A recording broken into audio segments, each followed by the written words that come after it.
निवडणुकीसाठी भाजपनं जाहीरनामा प्रसिद्ध केलाय।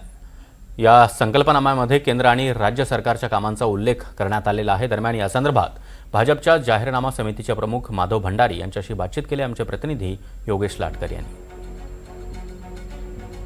नांदेड महापालिकेसाठी आज भाजपाने हा संकल्पनामा प्रकाशित केलाय। आपल्यासोबत माधव भंडारी साहेब आहेत, आपण त्यांच्याशी चर्चा करू। संकल्पनामा कसा असावा?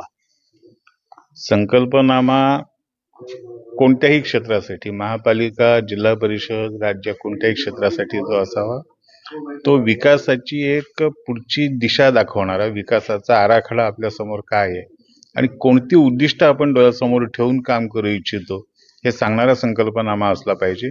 आणि आज जो नांदेड महानगरपालिकेसाठी संकल्पनामा आम्ही प्रकाशित केला तो त्याच पद्धतीचा आहे। तर याच्यामध्ये आम्ही बघितलं 36 पेजेस आहेत या संकल्पनाम्यामध्ये।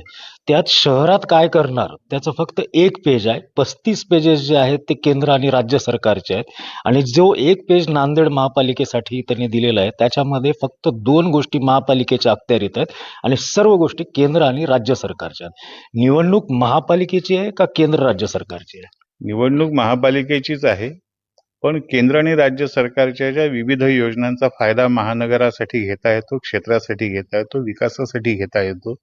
शेवटी कुठलंही महानगर काय किंवा एखादी ग्रामपंचायत काय हे बेट नाहीये, ते संपूर्ण राज्याचा, देशाचा एक हिस्सा आहे आणि त्यातून विकासाची दिशा आपल्याला मिळत असते आणि त्याच पद्धतीने त्याची मांडणी केलेली। योगेश लाटकर, NDTV मराठी, नांदेड।